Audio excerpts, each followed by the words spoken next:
Hey, sup, dog? This is what we normally do, right? This is work. This is the whole tour, Right start here. and finish, right here. I'm on my computer. Yeah.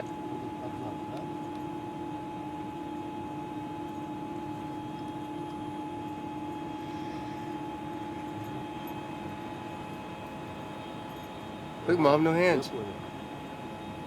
You have hands. Хорошо. Так, No feet. этим костонайцам это только по телефону, да? Вот это, ну, примерно. It's roomy.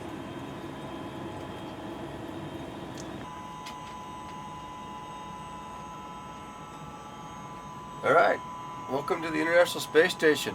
Here's a tour. We're starting right now in Columbus, and if you look on this little iPad right here, there's a picture of station, and right here, that's Columbus. So we're on the starboard side, kind of front area, and that module right there, that's what we're in right now. As you can see, it's of course the European laboratory, but it's not just European. We also have NASA racks in here, NASA payloads in here too at the same time. So it's actually quite a new stuff over here. This is the EML, and Alex will have to tell you all about that because that's his little bailiwick. But it's actually pretty cool because it talks about magnetic levitation, and I just think that's a cool sounding thing. I don't know exactly what it's going to do, but it sounds great to me. And over here you can't, it's hard to see again everything, but we were growing the, in here we were growing, that's where we grew the lettuce, is right in there. That's it. Move on farther, just a workbench, storage area, and there's a storage area above me, storage area below me, over here. We come over here, this is where we take our blood. We got it all set up for doing that. All the stuff you really need for that, all around here. That's a pretty easy task. We do that, and then we have a centrifuge that we can put the blood into to process it, and then after we do that for 30 minutes, we freeze it, get all cold, and then we ship it to ground, and hopefully they can tell us something about it from when we get there. Again, more storage over here, and also the ultrasound we hook up right here. We do ultrasounds of all sorts of parts of our body, make sure we're still doing okay. And there's also over here the SLAM-D, which we don't have to set up, but that's where we do the measure our mass or our weight, see if we're losing or gaining weight. We can set that up over here too, our version of that. And again, there's a lot of science actually going on here too that we don't touch too much, but we just set up. It's a good place, and it's going pretty well. And this is Alex, as you can tell. This is the German flags in the back, ESA stuff. It's a good place for Alex. So let's move on to Node 2. Vacuum cleaner. Yes, it's to your point. We do have one of the most important pieces of equipment on International Space Station heading up here. This is the vacuum cleaner, and it's the AC version. And we say, NASA's talk, that this is the only piece of equipment that doesn't suck on the International Space Station. But actually, this is actually much better than the old one, so we actually like it. And it's nothing too fancy, just a vacuum cleaner. But we have to use it every week, keep ourselves clean. Come into Node 2, and if you look on the picture here,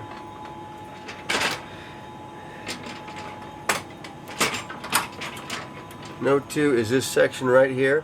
It's this front little piece that fits on the station. So it's actually where the shuttle used to front, and this black part is where the shuttle used to dock to.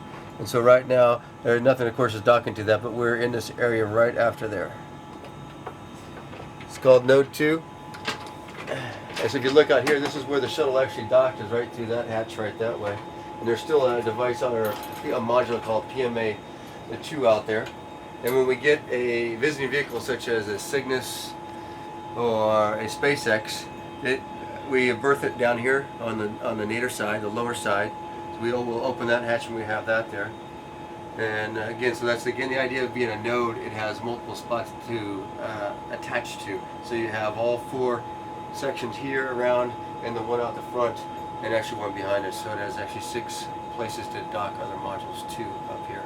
Besides that, it's really our a workbench area and our living quarters in Node 2. So you come this way. Actually, you'll see over here another one of our workbenches. We'll usually keep both workbenches here and here. At this time, we have one in the Columbus module. At this time, just because Alex is working on a special project there. And then if you go back, you'll see now it's coming into view the 4 crew quarters around here. So we have 4 of us. This one's mine over here. We have Alec, and we have Tonto, and we have Alex. And it's kind of interesting because once you get into one, you really can't tell which one's which orientation you are. So if I happen to go into Tonto's to look at a picture or something he's got on his screen, I'll come out and I'll be kind of confused because I don't know which way I'm going. And especially if you go into Alex's or Alex to do that, you come out and you're really confused because it feels like you're in your own, but when you come out, it's totally different orientation. But if you're looking here, these aren't too big at all. You can take a quick look in here. I'll jump in here real quick. So we have a sleeping bag attached to the wall. The way I like to do it is I just have it attached here one point and one point up here, so I can put my feet right up here when I'm sleeping, and I kind of do it in a sense of this position like this, and I'm kind of curled up a little bit in the semi on my side sleeping position, which I like to do back on Earth, and it kind of works out pretty well. It gives me that same feeling almost, but it works well for me. And then when you wake up in the morning, the first thing you see is your laptops. I got one that connects to the internet, which works like 50% of the time, and then I got another one that does our LAN up here, which gives us our schedule, all the other information, our email, everything we need to do to work up here. That's what that one is. And we also have an iPad, as you can see, and that's also up there, and that's again for all sorts of work or for watching movies or something like that on. That's what it's good for. Again though, it's actually not a bad setup. I know it's small, but really it works out well. We don't really need much more room up here. So let's now move on to the lab. If again you look on here, so what we're doing right now is we're heading towards the back, towards the aft. We were in the very front, in the middle, and now we're going down this long path in the back. And the first one we come to is a lab. And you see on the back, on top of the lab I should say, at the very aft part, is this big structure over here. It's called this truss, sorry. And on the truss we have the solar arrays. And so we can, of course, that's all on the outside, and we only get out there doing a spacewalk. But so that's kind of how this is set up, though, so you can see where we are. So here's the lab here. We're going to head into the lab. This is the U.S. lab.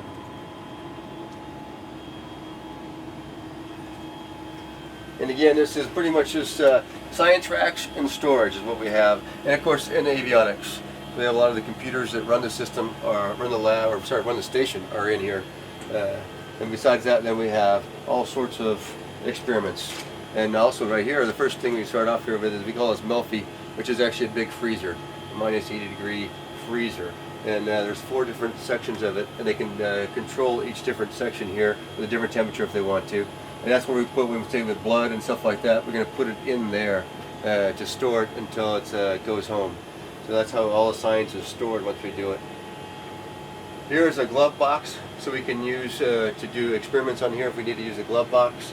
So people on this increment have been doing bass, which was kind of interesting. We all liked it as males because it was burning stuff, and you could burn things in here in the glove box, and that also was actually kind of nice.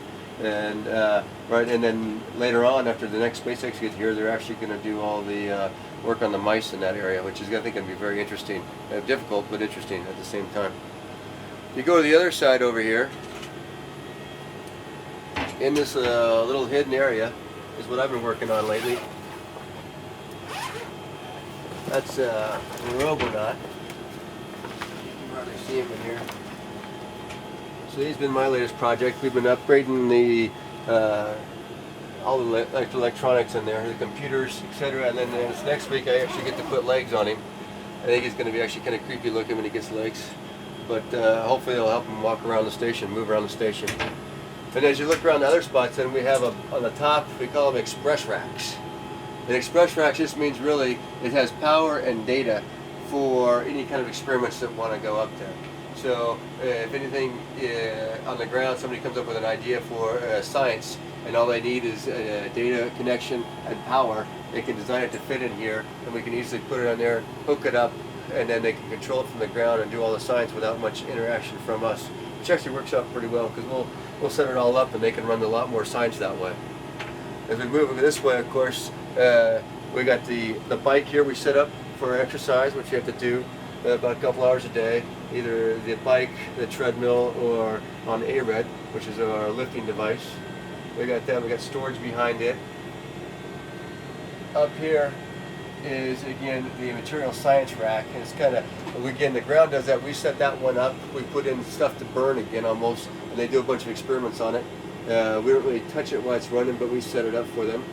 It's kind of like what's over here too. This is another combustion rack, and again we'll set this all up for them. Put in the fluids, the fuels, the igniters, all that stuff. Set it all up, close it up, and then they run it from the ground. Actually, again, I think they get good science out of that way, and it works pretty well. Over here is a called a fluids and combustion facility. But right now it has a really big a microscope in there, and we put samples in there for them to look at on the microscope from the ground. So you see, most of the science here is a combination of us doing work, and then on the ground they do a lot more work. And then they're the ones, of course, who are the experts. We're not the experts in the science, but we just help them out, and hopefully we get good science out of it. Bottom's another storage rack, and this has most of our medical stuff. So you can see the little cross on there for the AED, etc. The important medical stuff that is needed is right here across this rack. Another express rack for science, another express rack for science here. As we come farther in over here, this is called the robotics workstation, and the idea here, of course, is you can fly the arm from this guy right here. So this is where your camera views, so you can look outside to see what the arm's doing from this camera views. You have a controller that'll set up how you're going to fly the arm and put it into the correct mode for flying the arm. And then these are your hand controllers. And one is for translation, which means, of course, left, right, up, and down. And then this is attitude control over here, so if you want to pitch it up, pitch it down, yaw, or roll, like that, you do it with this. And you do a combination to make the arm go where you want it to go. And it's good. We have two of these. We have one here in the lab and one in the cupola. And they both have different advantages and disadvantages depending on where you want to go with it. Let's see, if besides that we have over here is actually a trainer for using the arm. So this is kind of a setup, the same idea, but what it is, this is just all software, and then so we can actually practice using the arm right here. And it's kind of nice, because if you're going to grapple a coming vehicle, it's great to get a few practices in before you actually have to do the real thing. It helps out a lot to have this. And we usually set it up and then make it a video game, because it's all set up ready to go for us to practice, and it takes only about a minute or 2 minutes to make a run of it. So we'll sit there and put your quarter in, run the game, and then get a little practice, and then we go ahead and move on after that. As we move here, this is more just avionics rack here. We got the like air conditioning system, computers again that run the station, and some stowage up above. Well, that's pretty much the lab. As we move this way again farther aft, we go into Node 1, which is pretty much just like Node 2. It's a little older, with the same concept, same design, and what's where we really eat and have that our food, etc. Set up a little sort of like a table where we watch a little TV. We watch movies sometimes on the weekends here, and this is kind of our area for relaxation. If you look over here, and this is our table. Now really when we eat, it's more like, I think we prepare here. We really don't eat on the table here because there's no reason to eat on a table. So what we'll do is we'll help prepare things here, keep things stuck to the Velcro or the tape as we need it to, and then when we want to eat though, you're actually just holding it here, letting it float, or eating it to do what you need to do while you eat. And as we sit around here, if we want to throw on something on a movie on, or something to watch during while we're eating, so that we don't have to talk to each other. That's how it gets old. And we'll do that right here as we do it. This right here is our food warmer. So we take the packets of food, go ahead, throw them in here, heat them up. And this is actually the art of the week. So we're getting pictures from the kids of people who work on the ground force, the ground team, which we truly appreciate. We have their kids send us a picture every week of art, so it's like refrigerator art. We put it on our heater here because we really don't have a refrigerator right here. So we use that, and we have a new one each week on there. Besides that, we have more stowage here, all the way around. You can also tell the color. If you look around here, it's kind of interesting how it used to be white, but after over 10 years of people living on this thing, or over 10 years for sure, it's gotten a little stained. And that's one thing about eating up here, is it's a mess. Every time you open a package, as you think about it at home, when you open a package, you pull it to open. Well, actually right here you're putting energy into this package, and it squeezes up and then goes boom, and it pops. When it pops, things come flying out. And sometimes you contain it, sometimes you don't. And hence we got stains everywhere. I think that's it pretty much for, well, over here is where we keep our food. I should say that right here. Food stowage. So this is always interesting. So we have things categorized a little bit into, of course, people's own little food they have, and we have breakfast and sides, etc. So if you want something out of breakfast, you come over here, you look, and of course right now we're hurting for breakfast because we got scrambled eggs, is about what's left, and maybe some sausage patties. We all like granola and oatmeal, and so that runs out in about 2 days for us. Every 7 days we get a new package of food for that. So breakfast isn't always great around here for us. But so we have those around here for that. Again, some more stuff to eat, and that's how we keep it all organized a little bit for our foods. Up here is where the meat packages are. If say we want to heat something up, again, these are the type of things you heat up. These are our meats. Throw that in the heater, and then about 10 minutes later you can eat it. So from here, if we go starboard, we go into the airlock. If you look on here, it's just starboard.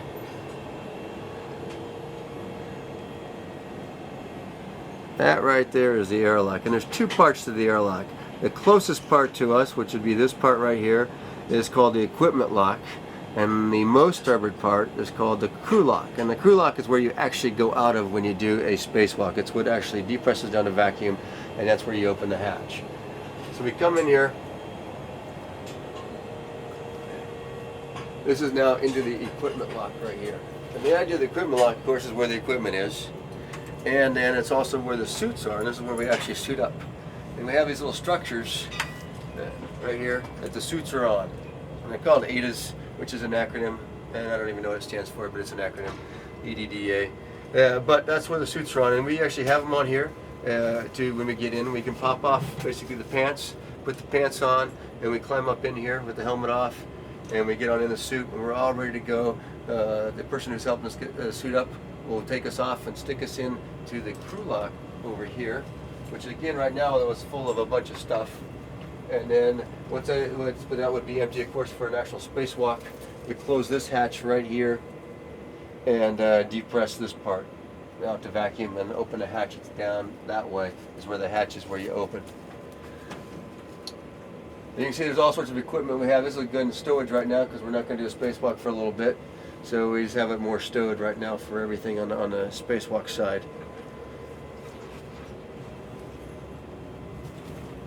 And that is unfortunate. I wish you would If you go down from here, which would be nadir in our speak, it's hard to show on this guy because you really can't see it. So basically we're at the lab, and then we're going down towards Earth. If you look at it that way. So it doesn't really show it on here because it's blocked by the Node 2. But if you go down right here, so we would be going from Node 1 down nadir. This is actually called the PMM. And that's really us too, is a big stowage area. What we have down here is just pure stowage. That's what it's for. And we have all our supplies, food, extra equipment, other stuff like that that we need to have for months on board in case another vehicle doesn't come to resupply us. We need a bunch of equipment. So you can kind of look at that and see that that's just a bunch of stowage area. And it's also where we keep our trash. And, we just can't throw the trash out on the curb every week up here. So we have to keep it. And last time when Cygnus left, it had about we had about 25 bags worth of trash that we threw out. And the bags are pretty good sized bags. They're like big, think of big hefty bags of trash that we threw out on Cygnus. So that's where we have to keep that. Besides our new stuff, we have to also keep trash down there too. If we go to the port side, Now you can see that on here. The port side is called Node 3, and again, it's very similar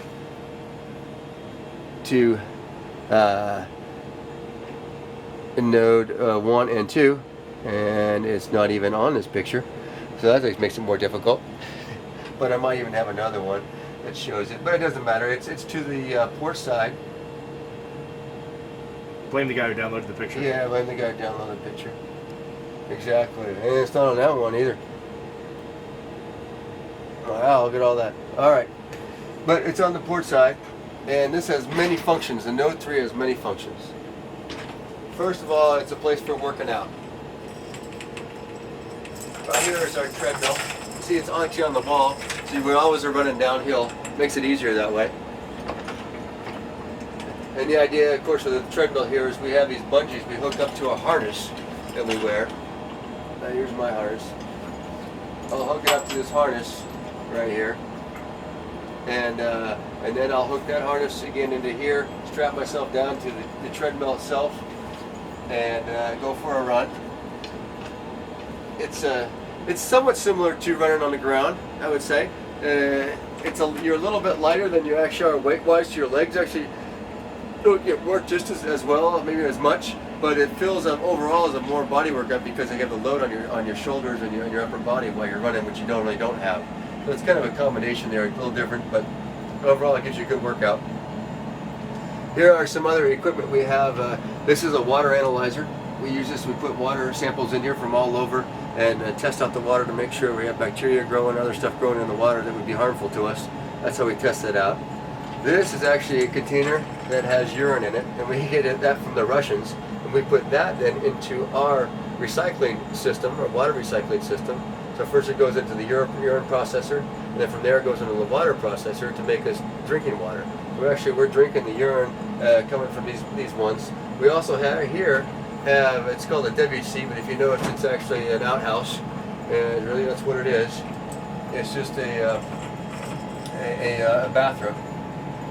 And again, so the urine that we use in here also it gets recycled, and then so we actually have quite a green little system up here, and we recycle quite a bit of all the fluids that are used up here, I guess. The condensation, our sweat, everything gets all set back into the system and used again. So for the bathroom, they call the bathroom the can. There's a reason why we call it a can, because here it is right here. There's a can, and that definitely is a can full of crap, literally. And so that's what happens. You can sit here when you want to use it for that version of it. And basically there's a little bit of suction that comes down there to help keep pretty much the smell from coming up and everything else from coming up while you're using it. And we use little packets here that fit into the hole that fits on top here. These packets go in here. You use one of these packets, of course, and when you're done with the packet, you wrap it up and push it back in there. And about every 8-9 days, that becomes full, and we put a new one in. That also gets then thrown down in the PMM for our trash, and hopefully on a cargo vehicle that's all done, that's going to burn up on the way in. We put those on there and it's done. For urination, you got to go there. Of course, that's white, yellow. It's a standard. It's a suction. Basically, there's almost like a wet back in the back here. That's the way I look at it. And so it separates, it has suction on it, and it separates the water and the air inside there, the urine in the air. And the urine, of course, goes to the urine processor. The air gets a little bit filtered and sent back out again. And that's the way. So it's a nice system. It actually works quite well. We had some issues early on, but now it's been working really, really well.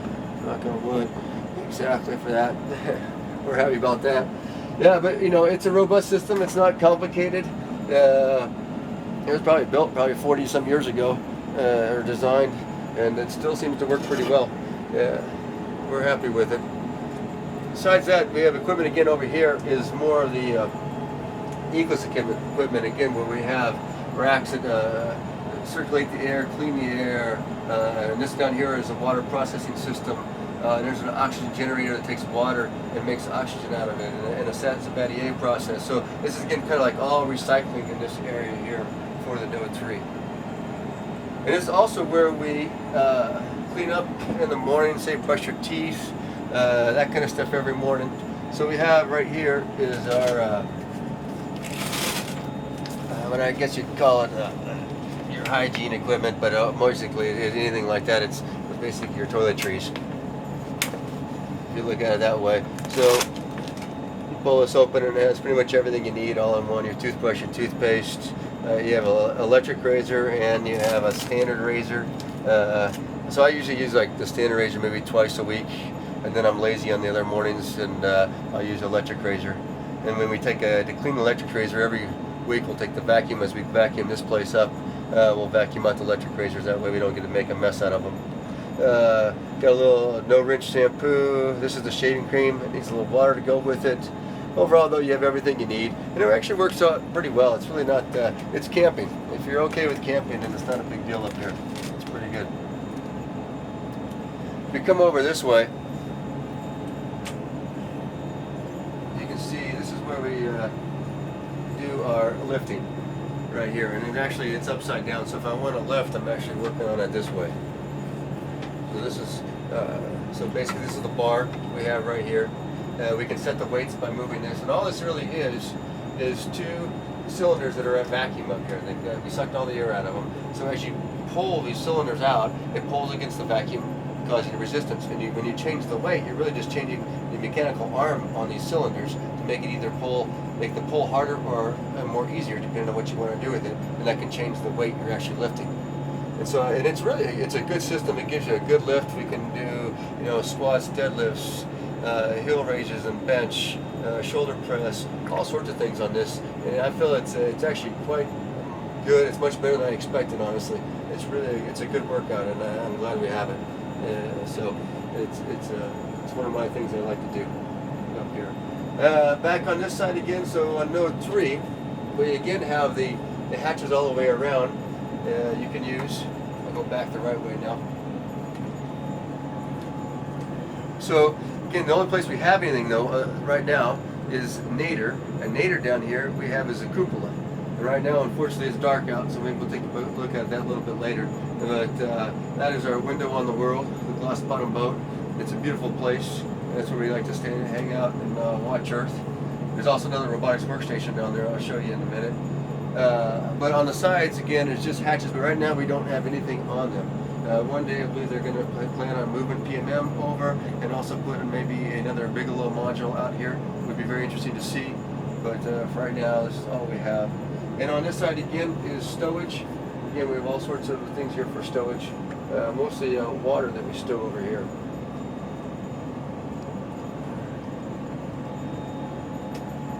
All right.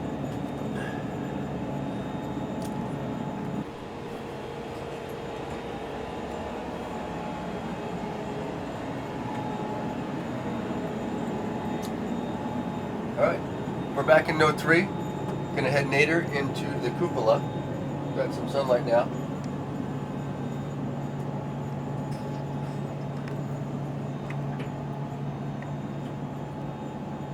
And this is our best viewing spot on the world. Come on in. Get out of the way.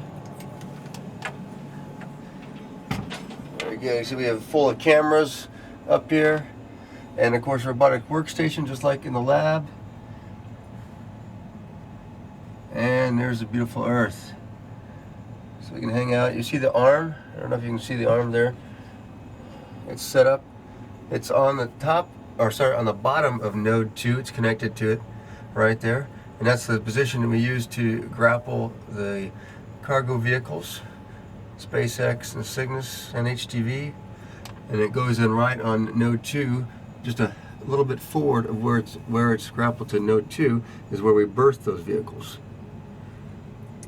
And if you come right here, then you can see to the right is the Japanese, the GEM, which we'll go to shortly, along with the exposed facility out there. That's part of the Japanese motors too. When we have experiments that are outside, and we have a Japanese arm that can move those around and do work on those. You can see right now, if a little bit more to the right, you'll see actually a launcher that we've been launching small satellites off of right there, which is kind of cool. That's kind of nice to watch those go by. If you go back to the left over here, you're going to see the PMM, which is our storage vehicle. It's right there. Made by the Italian Space Agency, as you can see, Hazy. As you go farther aft, you'll see first is a Progress. And No, that's my spaceship. It is. That is Tonto's Progress right there. Oh, it's a Soyuz. I know that. He's giving you a hard time. He's a cargo, so you know. No, it is a Soyuz. It is a Soyuz because it says so on there, and it is a. It's the one that the 39S crew came up on, and then behind that is a Progress, and not just a Russian cargo vehicle. And as you go around, that's pretty much what you can see out here. You got solar arrays, of course, on each side. If you go over this side, all the way over, you can see the solar array on the port side.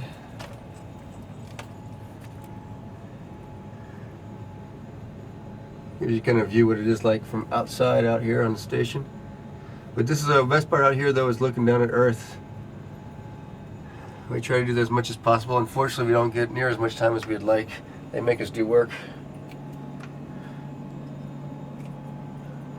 Let's go on back. What we're going to do, we're going to head to the gym because we missed that at the beginning. So we'll head there, and then that will finish up the USOS segment.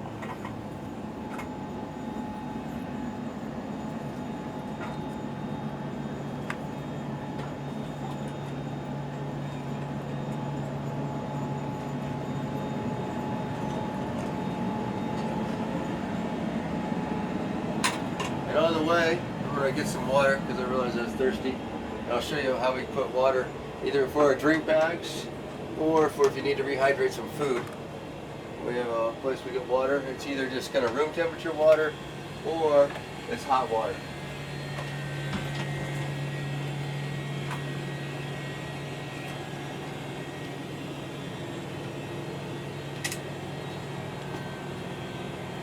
So this is the location. It's called the PWD, Portable Water Dispenser. Potable water dispenser. I knew that. And it probably is portable too, but not that good. So you just put whatever it is into the adapter, tell it how much water you want, and hit the button. It's pretty easy. Even I can do it.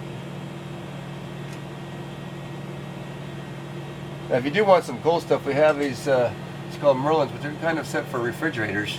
But we look at them. And we have stuff in there. Our main sauce right there is sriracha, and we live off of that. At least I do. That makes everything taste better. When it's done, it fills up. And the nice thing about these things, these straws, of course, it's got a little clamp on there. So if I didn't have that on there, I'll show you real quickly. If that's just off on there, the water pressure, it just starts coming on out. There we go. Let's go into the gym.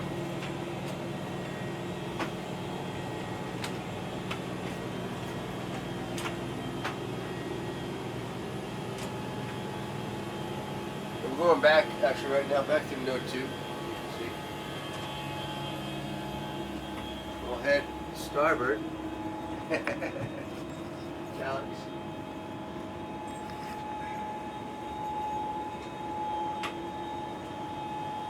Starboard or port, either one. Either port. It's actually port. That was backwards. I was going backwards. I was going the wrong way. Alright. There's actually on the port side, the front port side of Note 2. Japanese module. This is their laboratory. And again, it's like the Columbus in the sense it has half Japanese and half US equipment in here. Also for stowage. Many different racks. Again, we have a Melfi on this side over here, which is the big freezers go to minus 80 degrees for our science. It's very good. Over here is a glove box with a microscope in his side over here, and over here it has a place basically to incubate things. We have one, you can do it as in, so it free floats in the microgravity, another one that they compare it to, which has a centrifuge, and they make it a 1G or a partial G, however they want to do the science.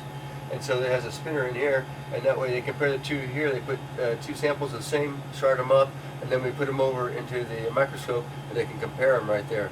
Been working on those this last few months too, on a couple of different experiments on that. It's kind of nice. Another express rack over here, again with different pieces of equipment in it. Again, just power native, they can do all sorts of different types of equipment. It's pretty amazing all the things they can do. We come to our stowage area. Lots of stowage, of course. There's avionics down there too.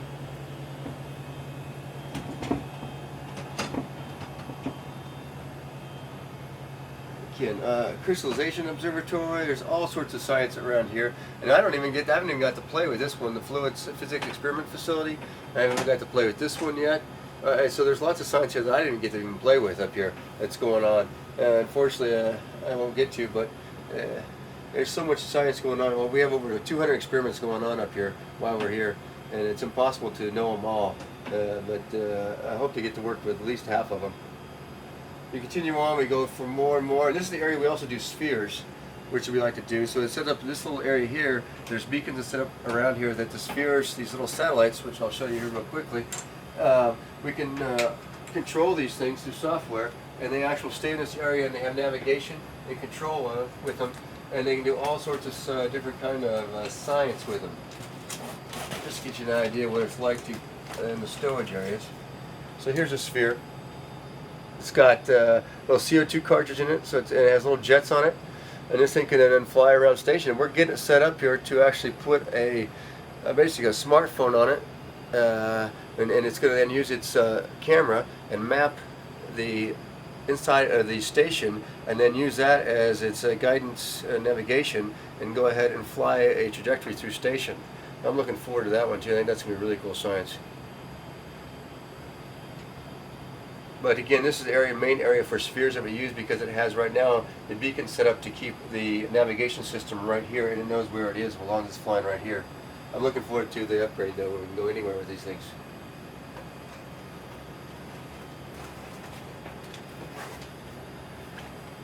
As we go on, again, this is the robotics workstation for the Japanese arm. You probably saw that out the cupola window. Again, it is mostly though controlled by the ground, and they do a good job. But the big thing about the Japanese arm, it can go over here to the airlock, which we put equipment on, so that launcher that was on the arm was actually inside. Alex prepped it up, got it all ready, put it on a slide table that's on this airlock that comes out here with this door open. We put the slide table into the middle, close this door, depress the airlock, and then open the outer door. The slide table moves out, and then the arm grabs whatever we put on it with it, and then in this case it was a launcher, and sticks it up in space and launches off the little satellites. Earlier this mission I did a camera for the arm. I did the same thing and put it on the table and set it out there, and the arm picked it up and moved it to the Canadian arm, which put it on itself. It's kind of all interesting, but this is a big handy little thing to have here, this airlock in the gem. And we do have a couple windows though over here. We don't keep open much, but you can see the exposed facility if you open these windows up.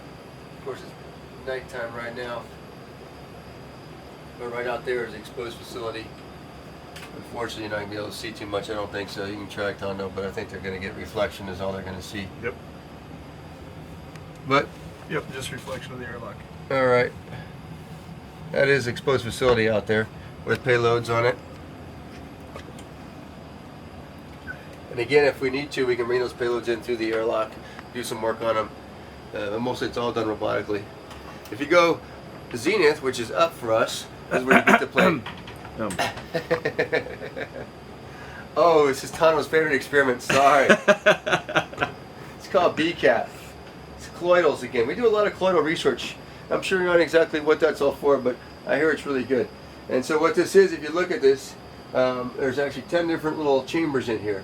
And what you have to do to get those chambers to work is you have to mix them up so it makes it a smooth, and then they basically all the colloidals kind of mix into the solution. And then it sits over time, and they all form, the crystals are formed together, and they can do a lot of science about these things and how they form and why they form and all that. And at the same time, to measure that or to analyze it, this camera will take a picture of it once every 2 hours. And then, so they do it for almost 2 weeks. It runs for. It's running right now. It's running right now, and that's why we have the little the tape up here. It's not. This is an accident scene. It's actually we're not supposed to get in there and touch it. All right, thanks, Wayne. Now you can Okay, continue. now I with can your continue. tour. That was BCAT. If we go up, which is a fun thing to do. This is actually called the JLP. and it is a Japanese logistics basically module, and it's this storage area for Japanese equipment and U.S. equipment too. And it's really actually quite nice in here. It's one of the quietest places on station, but it has good storage, nice place to be. And our little, if you can't look out the cupola and you want to see Earth, you can come in here and get your little view of Earth. And these are actually kind of interesting. If you notice this right here, we call this a bungee jail. And what we do is we can put things behind these bungees and it stays up there. We don't have to really keep them contained or strapped in. They're contained in the bungee jail. We'll do that for different objects in different places. It works quite well and easy to use. Where's your bag with all the metal in it? Is that still up there? No, it's gone. Yeah, that would be a good thing to show, but we moved that thing. It has basically a big full of metal that makes some nice chime sounds. If we just had some wind to blow the chimes, it'd be really great. Hey, you know what? Come back up and let me go to the front of the gem, and you can do your Oh, okay. Sounds good. We'll show you the dismount out of the JLP. JLP dismount. Yes, exactly. Just remember, you got an SSU down here. Thank you.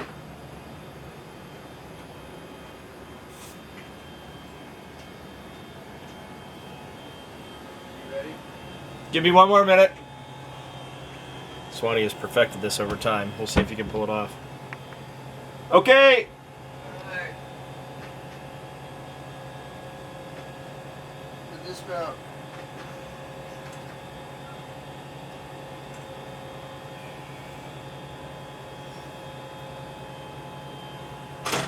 Ah, he missed it. That was still pretty good. Well done, sir. Didn't stick the landing. But that's the JLP dismount we like to do when we come out of the JLP. As you notice, it's kind of fun to move around up on station. So that's the Japanese portion. Again, it's a great lab. I really like it. It's one of the cleanest places on station to work, and it's always fun to work there. Try to get there. This will get part of it. Oh, and explain what the green dots are. Okay. You on? Yeah. Okay, this is our, it's called a PCS, which is basically information on how the station systems are doing. But most important thing for us are the comm, what is available comm-wise. And this is what we have down, so when we look anywhere around this area, we can look over here and see if we have comm or not. And we have 4 different channels, space ground 1, 2, 3, and 4. As you can see, it's upside down, but that's just the way it happens to be here for us. But these are the prime 2 we use, and it's the most available. And then these are, if we have KU, we have these 2, and we can use those 2. And so it's comm's very important for us. We need to talk to the ground quite a bit. They help us out tremendously. They're the ones with all the real knowledge. Again, so we're just a glorified technician, which I'm qualified for that, just being a tech. It's good for me. But it is still fun to be up here, no doubt about it. This is the accidental trip we can do.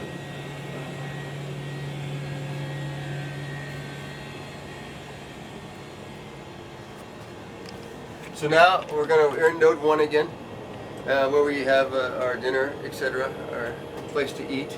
But we're going to move farther aft, and when we go farther aft, we're going to head into the Russian segment, and you'll see a change. You'll notice, of course, how I guess the size of this and the sides and the way this U.S. side is built. It's quite a bit difference when you go into the Russian segment.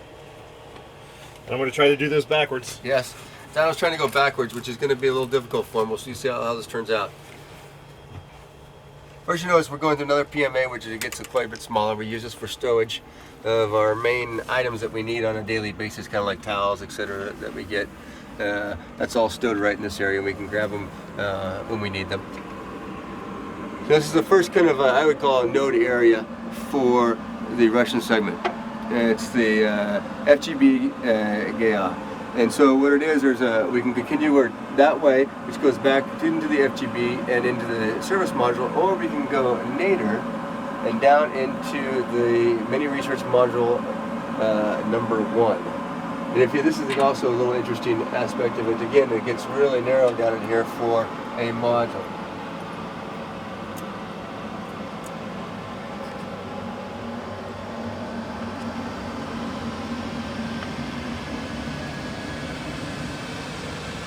So this is they call it meme in Russian. That's the Russian acronym Mimedin. But the idea here is there has some science in there. It's more of a storage area for them. They keep a lot of their stuff here. And if we continue on, that's the Soyuz that Tano and the rest of his crew came up on. And so that's where we saw out the cupola. That's where you go to get to that one right there, through that area right there. So that's where this is docked to on the Meme 1. And so this is one of the newer modules for the Russians.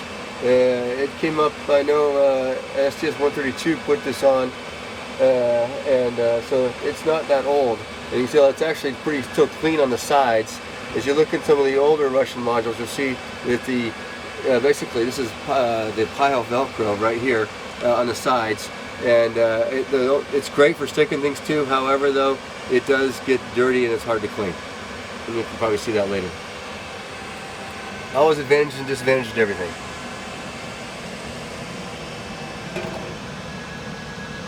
So now we'll head into the main part of the FGB. If I can find it.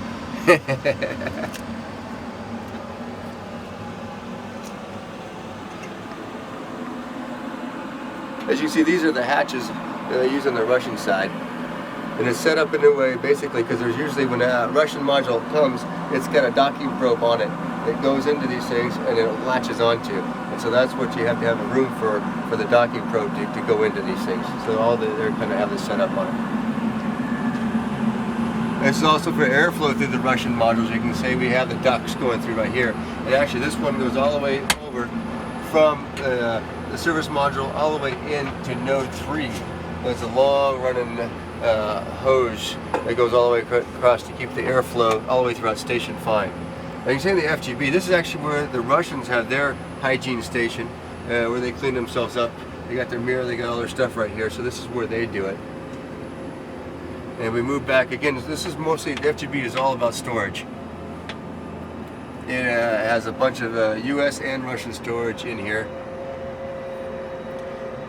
So behind all these panels there is some equipment, but mostly storage. The containers here are all food. This is how the Russian food comes up in these containers. And this is their spare food or their food they're going to use later on.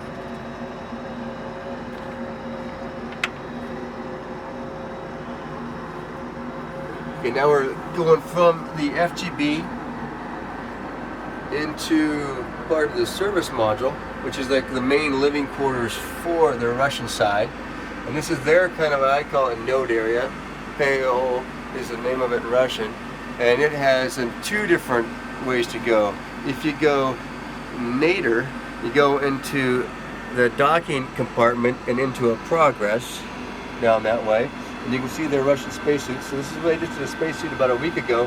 And this is what they did it out of the docking compartment. It's actually their airlock. And if you go Zenith, we go into the mini research module number 2, and that's where the Progress that I came on is docked to. And this is where I have to stay when the Russians do a spacewalk, so I can't be separated from my Soyuz through closed hatches. And so to make sure, they want to close that hatch there during their spacewalks, so I have to be in here, so I'll always have an access to my Soyuz back this way. We'll go a little farther, we can at least go a little bit into the Soyuz. As you can tell, it gets narrower and narrower. The Soyuz is actually a pretty small vehicle.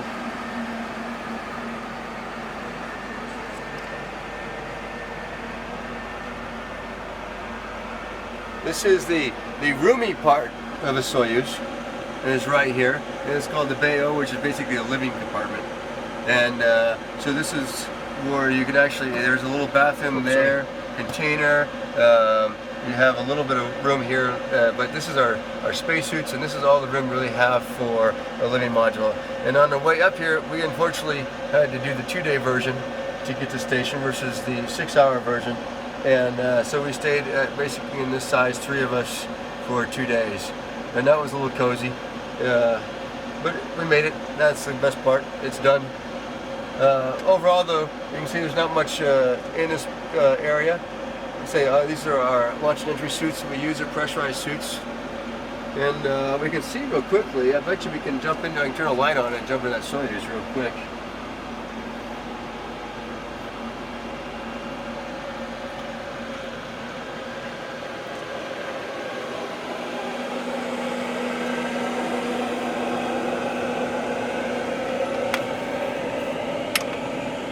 Actually, I don't have my flashlight.